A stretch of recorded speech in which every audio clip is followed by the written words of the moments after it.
Baldur's Gate 3 is one of the few games that truly allows you to fully customize and create a one-of-a-kind character, journey through their own unique stories, with which you can immerse yourself into this amazing world filled with larger-than-life characters. That being said, given the game's size and scope, the developers over at Larian Studios have had no other choice but to not include some fan-favorite classes from Dungeons & Dragons. And one such class is none other than the Artificer. Thankfully, however, through the hard work of skilled modders like Eudarion and many others, you can now experience the beloved Artificer class along with its 4 different fully functioning subclasses. In this video, I'm going to be showcasing how the Artificer works in BG3, what class features you get, what are the differences between the 4 subclasses, how they play, and how they differ from the pen and paper version. Well, that's a good gun! The mod itself is available on Nexus Mods, which you can check out below. And of course, there's a chance that if we get enough people talking about and sharing these mods, Larian Studios might see that there's a passionate community of fans like us, begging for them to add content like this in the future as DLC, and that we would be there to support the developers, so that's why I am so keen on making this and potentially even more videos about mods. Without any further ado, let's jump into the Artificer. So right at level 1 as an Artificer, you already get plenty of very good and appealing proficiencies. You start off with simple weapons, hand crossbows and light crossbows proficiencies, as well as light armor, medium armor and shields. On top of that, you get to select a couple of cantrips from a very good spell list, including things such as Bone Chill, Shocking Grasp, Firebolt and Guidance, all fantastic cantrips. And in addition to that, you also get Light and Minor Illusion, but more importantly Mending, which allows you to heal 1d8 plus your intelligence modifier, not to a character but to an item that you can fix, and as we'll see later on in this video, it actually works to heal your summons. You also get some pretty useful spells, as in Cure Wounds, Absorb Elements, Disguise Self, Fairy Fire and Sanctuary.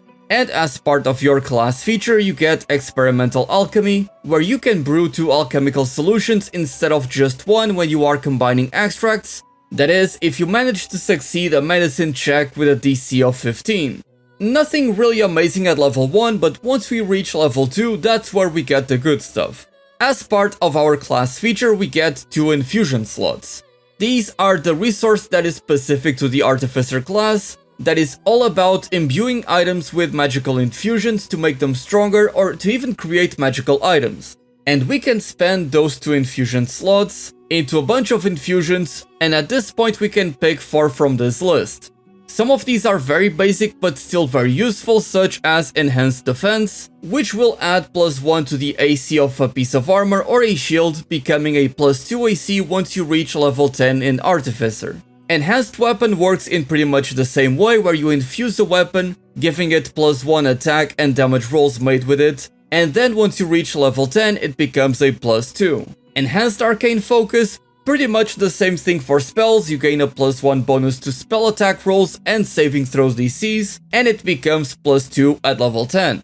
Radiant Weapon allows you to infuse a weapon, turning it magical and also giving you +1 to bonus attack and the damage rolls made with this weapon, with the added bonus that it now shines a light, so nothing too special. One very cool infusion that I like a lot is Bag of Holding, which basically allows you to summon a magic backpack where you can store items without you having to worry about carry weight. This is something that pretty much every single pen and paper player already knows about and loves, and something that simply wasn't present in BG3, so now you will have access to Bag of Holding through Artificer. You also have Homunculus Servant, which basically works like Find Familiar, and the summons that you get out of it are pretty much the same exact thing. And lastly, Repeating Shot basically allows you to infuse a crossbow of any kind, giving it +1 bonus to attack and damage rolls made with it. However, the cool thing about it is that you get this unique action called Repeating Shot, where you can basically attack twice with it. Just like that. Now the awesome thing about it is that if you have extra action either by multi-classing or by playing the Artificer, as I will show you later on in this video, you can stack that with Repeating Shot as it is an attack roll. So when it comes to using light or even heavy crossbows, that is absolutely insane. Now once you reach level 3 with your Artificer, that's when you get the option to select a subclass, and as you can see right here, you have the option to select from 4 different subclasses, and in my opinion, all of them are actually quite appealing, with some of them actually being top tier contenders for all of the subclasses present in this game. Just so I don't jump around all over the place throughout this video, I'm going to be separating each different subclass as we go through it, and of course I won't be repeating myself as I talk about the level up features that you get with the Artificer. So if you decide to go with the Alchemist, as the name would imply, you basically get to play a character that is all about brewing potions, getting some consumable items that can grant you various different effects. In fact, the class feature you get is called Produce Experimental Elixir, which allows you to produce these experimental elixirs that have random effects. Think of something akin to Wild Magic Barbarian or Sorcerer, for example, and the number of these you can make per long rest are going to increase in your Artificer level. Also, you can create additional experimental elixirs by expanding a spell slot, but do note that the elixirs that you don't consume are actually going to disappear after a long rest. In addition to that, you also get Healing Word, as well as Ray of Sickness. At level 4, you only get one level 1 spell slot, and you get a feat that you get to add, and once you reach Artificer level 5, you gain access to 2nd level spells. And the list of spells here is actually pretty decent, with spells like Aid, Lesser Restoration, Enhanced Ability, Enlarge and Reduce, as well as Web, all being very potent in my opinion. However, as an Alchemist specifically, you gain access to a subclass feature called Alchemical Savant. It reads: you've developed masterful command of magical chemicals, enhancing the healing and damage you create through them. Whenever you cast a spell using your Alchemist supplies as the spellcasting focus, you gain a bonus to one roll of the spell. That roll must restore hit points or be a damage roll that deals acid, fire, necrotic or poison damage, and the bonus equals your intelligence modifier. And also by being an alchemist, you gain access to Flaming Sphere as well as Melf's Acid Arrow. You can see right here in the HUD the number of experimental elixir charges that I have available. So I can simply click here, select to produce an experimental elixir, and just like that we get experimental elixir of healing, which as you could see healed us for 12 hit points. And that plus 4 to our healing comes from our intelligence modifier thanks to Alchemical Savant, which is a passive feature that you unlock at level 5, which allows you to add your intelligence modifier to enhance the healing or the damage that you get from the potions you brew. And also by reaching Alchemist level 5, you gain access to Flaming Sphere and Melf's Acid Arrow, which are pretty decent spells. At level 6, you get yet another infusion slot, so now you have 3 of them that you can use, and you can add 2 more infusions. But this time around, there are 3 different infusions that we didn't have access to before. Create Spell Slot, as the name would imply, allows you to, by spending a bonus action along with an infusion slot, gain a spell slot. I don't think it's particularly amazing. You don't get a lot of spell slots as the Artificer, but at the same time I don't think it's the type of class that is going to use a lot of spells, and I think that there are so many amazing infusions, I don't think it would be wise to be using this. Like for example, the Infusion Resistant Armor allows you to pick a damage type that you want to infuse an armor with to grant a creature that has that armor equipped resistant to that element. So if you are going into an area where there's a lot of poison or necrotic damage, you can spend an infusion point to give resistance to that damage type to a character, and you can even spend all of your infusion points to do this for all the characters, so that they only take 50% damage from those damage types, which in the right scenario can be absolutely game changing. There's also the Boots of the Winding Path infusion, which basically increases the movement speed of a character's boots by 10 feet and also makes it so that they don't provoke opportunity attacks, which can be an amazing benefit for a lot of characters. Once you reach Artificer level 7, you gain access to Flash of Genius, which lets you, as a reaction, quite simply add a +4 whenever you or another creature makes an ability check or a saving throw, and this even includes lockpicking, dialogue checks, pretty much anything in the game, and simply adding a +4 to any of those rolls is absolutely fantastic. And the fact that it only spends a reaction, it doesn't even expend a spell slot, honestly I think it's overpowered. Once you reach level 8, you don't really get anything other than the fact that you can select a feat. Now at Artificer level 9, you finally gain access to level 3 spells, many of which are quite fantastic, especially Counterspell, Revivify, Lightning Arrow, Haste, and Grant Flight all being fantastic. Now as an Alchemist, you gain access to Restorative Reagents, and Restorative Reagents is quite a fantastic passive feature. It allows a character that consumes the Experimental Elixir to gain 2d6 in temporary hit points, which is just fantastic. And hey, I got Fly until Long Rest. In addition to that, you can cast Lesser Restoration, which allows you to cure disease, poison, paralysis, and blindness, and without taking up a slot in your prepared spell list. And if all of those amazing features weren't enough, you also get Mass Healing Word, as well as Gaseous Form, which are fantastic support and utility spells to use respectively. And once we reach Artificer level 10, we get a bunch of class features. For starters, we get our 4th infusion slot, you get to add another cantrip from that previous cantrip list, and you get to add 2 more infusions, and this time around there's a new one called Replicate Magic Item, which is absolutely insane. As with this, you can select to receive an Amulet of Greater Healing, which quite simply is going to give 20 Constitution to a character, Gauntlets of Frost Giant Strength, which are going to give you 20 Strength, Flying Boots, which come with the ability to fly of course, the Circlet of Mind Reading, which comes with Detect Thoughts, and more importantly Counterspell as well, and finally the Crypt Lord Ring, which comes with the level 6 Necromancy spell called Create Undead. And that's pretty crazy. Oh, you can't use it on Volo.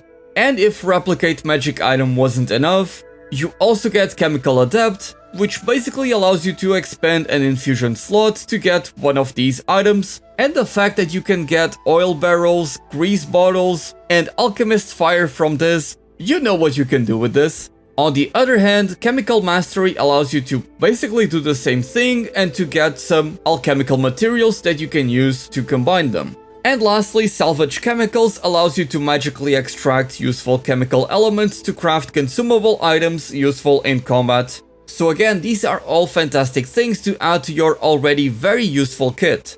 Once you reach Artificer level 11, you'll be able to get Spell Storing Item. With this class action, you can quite simply create one of these scrolls. And you have some very potent and important spells like Counterspell, Haste, Web, Grant Flight, and you can do this a number of times equal to your intelligence modifier, which at this point should be at 20, so that's 5 scrolls that you get every single long rest.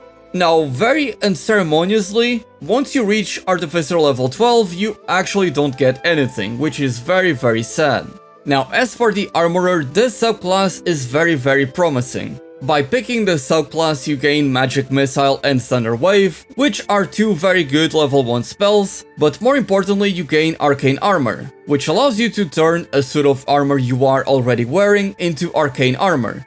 Also, I forgot to mention this earlier, but you also get a class action at level 3 with every Artificer, where you can magically create Steve's Tool, a shovel, or a trap disarming kit. I've had a couple of times in my adventures where I was running out of them, and so I had to go looking for vendors just to pick one of these. It's not amazing, but hey, at least you have this. Now, something pretty cool about the Armorer is that you get to pick whether you want to be more of a sneaky rogue type character by customizing your armor into the Infiltrator model, or if you want to be more of a frontline beefy tank, you can go with the Guardian model. As an Armorer, once you reach level 5, you gain extra attack, as well as the spells Mirror Image and Shatter, which are pretty decent, but of course the big highlight is extra attack. It's always awesome to get this. Once your Armorer reaches level 9, you get access to Perfected Armor. With this, your Arcane Armor is going to gain additional benefits based on its model, with you being able to rebuild it after you level. And you also gain access to Hypnotic Pattern as well as Lightning Bolt, which are 2 very powerful spells. Of course, Hypnotic Pattern more focused on utility, putting enemies to sleep, and Lightning Bolt just doing a crazy amount of damage. The Perfected Infiltrator model is going to receive Powered Steps, whereas the Perfected Guardian model gets Defensive Shield, which gives you temporary hit points, and Thunder Gauntlets, which lets you deal 2d8 lightning damage, as you can see right here. and the enemy is afflicted with a condition, which gives them disadvantage on attack rolls against targets other than you until the start of your next turn. And of course, since this is an attack roll, it works with extra attack. The third subclass for the Artificer is going to be the Artillerist, and this one I'm a huge fan of how it plays. For starters, you gain a couple of very awesome spells, in Shield being the best reaction spell in the entire game, and Thunderwave just being a very solid level 1 spell. But on top of that, you get this very cool class action called Eldritch Cannon, where you can basically call upon an Eldritch Cannon of 2 different sizes. Either a regular one or a tiny one, and both are pretty cool. So if you call upon the regular Eldritch Cannon, as you can see, you basically get this turret that acts as a summon. You can even control it, it has its own turn, it has Protector, which allows it to get temporary hit points, of course it can fly, it's got this awesome cone flamethrower, which deals 2d8 fire damage, and more importantly, it's got Force Ballista, which is a 2d8 force damage, and it also knocks back the target. And this is where Mending comes into play, as you can use it to actually heal your Eldritch Cannon. It doesn't have a lot of HP at the start, but it is going to get a lot stronger as you level up. However, if you choose to summon the tiny Eldritch Cannon, what you get is actually a pistol. And I'm not kidding, here's what it looks like. Now, when you try to swap to your ranged weapon, it doesn't actually do anything, it's like you don't have one equipped, which is very unfortunate. I would like to go around wielding a pistol. The only way you actually get to see the pistol model is by actually clicking one of the weapon actions, which are the exact same actions that you get from the regular Eldritch Cannon, except this time you're the one wielding it. You have Protector to gain hit points, you've got Force Ballista as a way to deal damage and push enemies back. Just like that. Sorry about that, Karlak. And you've also got this neat little flamethrower, which looks fantastic. Now, once you reach level 5 with the Artillerist, you get the spells Scorching Ray and Shatter, which are very potent spells, but more importantly, you gain Arcane Firearm, which allows you to turn a wand, a staff, or a rod into an arcane firearm. And by doing this, you can add 1d8 to 1 damage roll whenever you cast a spell, which is just more damage. It's simply fantastic. Now, once you reach Artillerist level 9, you get the spells Fireball and Gust of Wind, and I don't have to tell you just how good Fireball is. And Gust of Wind is actually quite good, I think it's very underrated. But more importantly, you gain Explosive Cannon. This will increase all of the damage rolls of your Eldritch Cannon by 1d8. In addition to that, you can command the cannon you summon to detonate, which of course is going to deal damage, forcing the enemies to perform a dexterity saving throw, just like they would a fireball. And here's what it looks like when I make the Eldritch Cannon self-destruct. As you can see, it was a huge area of effect damage. And the final subclass from the Artificer is the Battlesmith. As a subclass feature, you gain Battle Ready, which means that whenever you attack with a magical weapon, you can use your intelligence for your attack and damage rolls instead of your strength or dexterity modifiers. So think of it as pretty much the same thing as Pact of the Blade Warlocks, but instead of using charisma, you'll be using intelligence. It's absolutely fantastic because this means you can combine it with many other classes, like an Eldritch Knight or a Wizard for example, and you can focus all of your ability score improvements on a single stat. And of course, because of your infusions, you can turn a weapon that is not magical into a magical weapon, and then you'll be able to use your intelligence modifier. You also get Heroism, which isn't amazing, but more importantly you gain Shield, and you guys know how I feel about this, it's absolutely overpowered, so it's fantastic that you can get it at level 3.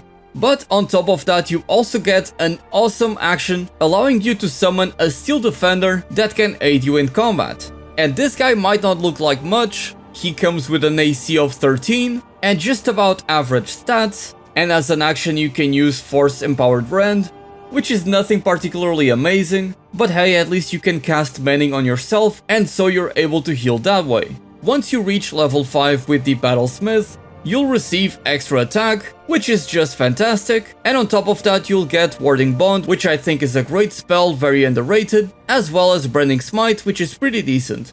Now, once you reach level 9, as a Battle Master you'll gain access to Arcane Jolt. This feature allows you to, whenever you hit a target with a magic weapon attack, deal an extra 2d6 force damage to that target, or instead, restore 2d6 hit points to a creature or a construct you can see. Now gaining 2d6 force damage whenever you attack is already amazing, but having the option to choose to forego that extra damage and to heal yourself or an ally is absolutely amazing. Now unfortunately you can only activate Arcane Jolt once per turn, but it would be pretty insane if you could do it more than that. Because you can see right here that whenever I attack an enemy, I can add 2d6 force damage or 2d6 healing. And it doesn't even cost a bonus action or an infusion slot. So you could pair this with a two-handed weapon and have Great Weapon Master and use the bonus action to attack even more. It's absolutely ridiculous what you can do with this. Also, it states here that you can use Arcane Jolt a number of uses equal to your intelligence modifier, but I have just used it and I still have 7 uses remaining, even though my intelligence modifier is only +5. So since I just used Arcane Jolt, it should be at 4. I don't know what's up with that, but either way it's pretty insane. Now, just as many other classes in Baldur's Gate 3, unfortunately Artificer doesn't offer many valuable features at the higher levels, as a consequence of the Artificer's cooler, flashier aspects only appearing past level 12. The developers have stated that they would like to add said missing features in the future, so if you have a mod that lets you go all the way up to 20, you'll be able to experience the glory that is the Artificer. But this fantastic mod already gives you a very good taste of what that's like. With that being said, is there a specific class that's missing in Baldur's Gate 3 that you would like to see added in the future? Either by Larian Studios or by skilled modders? Way of the Astral Self Monk, anyone?